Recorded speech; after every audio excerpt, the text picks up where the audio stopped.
الحمد لله رب العالمين والصلاة والسلام على سيد الأنبياء والمرسلين وعلى آله وأصحابه أجمعين أما بعد فأعوذ بالله من الشيطان الرجيم بسم الله الرحمن الرحيم وَأَنكِحُوا الْأَيَامَ مِنكُمْ وَالصَّالِحِينَ مِنْ عِبَادِكُمْ وَإِمَائِكُمْ إِنْ يَكُونُوا فُقَرَاءَ يُغْنِهِمُ اللَّهُ مِنْ فَضْلِهِ صدق الله العلي العظيم وصدق رسوله النبي الكريم۔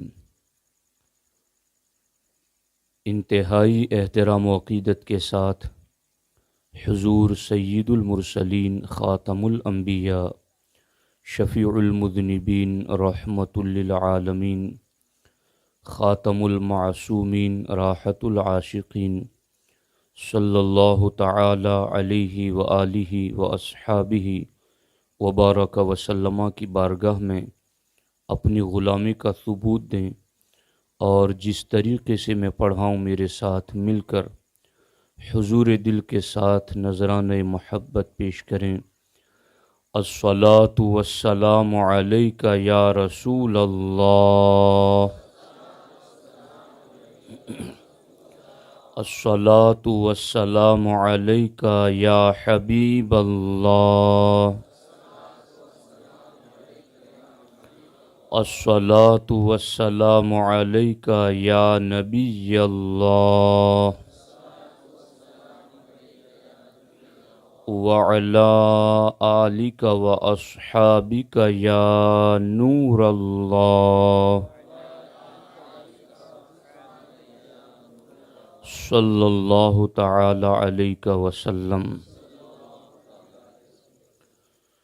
شب اسرا کے دولہا پہ دائم درود، شب اسرا کے دولہا پہ دائم درود، نوشہ بزم جنت پہ لاکھوں سلام، جن کے ماتھے شفاعت کا صحرا رہا اس جبین سعادت پہ لاکھوں سلام۔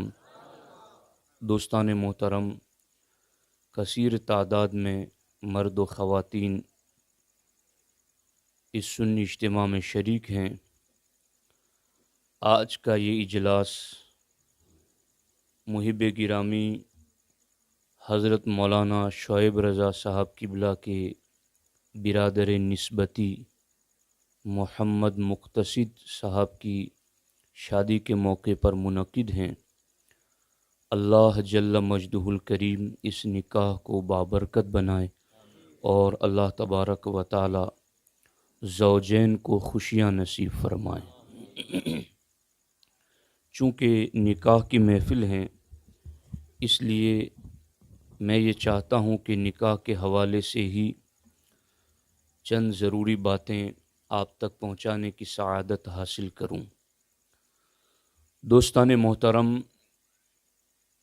دو باتیں مانی ہوئی ہیں، ان میں کسی کو انکار نہیں اور ان میں کسی کو تردد اور توقف نہیں، اور وہ دو باتیں یہ ہیں کہ انسان جس چیز کو قیمتی سمجھتا ہے اس کی حفاظت کی تدبیر کرتا ہے۔ یہ بات مانی ہوئی باتوں میں سے پہلی بات ہے، اور دوسری بات یہ ہے کہ مومن اور مومنہ کے نزدیک اس دنیا میں سب سے قیمتی نعمت اس کا ایمان ہے۔ یہ دو باتیں ایسی ہیں جس میں کسی کو تردد اور توقف نہیں۔ ہر مومن اور ہر مومنہ ان دونوں باتوں کو اچھے طریقے سے جانتے بھی ہیں اور مانتے سمجھتے بھی ہیں۔ انسان جس چیز کو قیمتی سمجھتا ہے اس کی حفاظت کی تدبیر کرتا ہے۔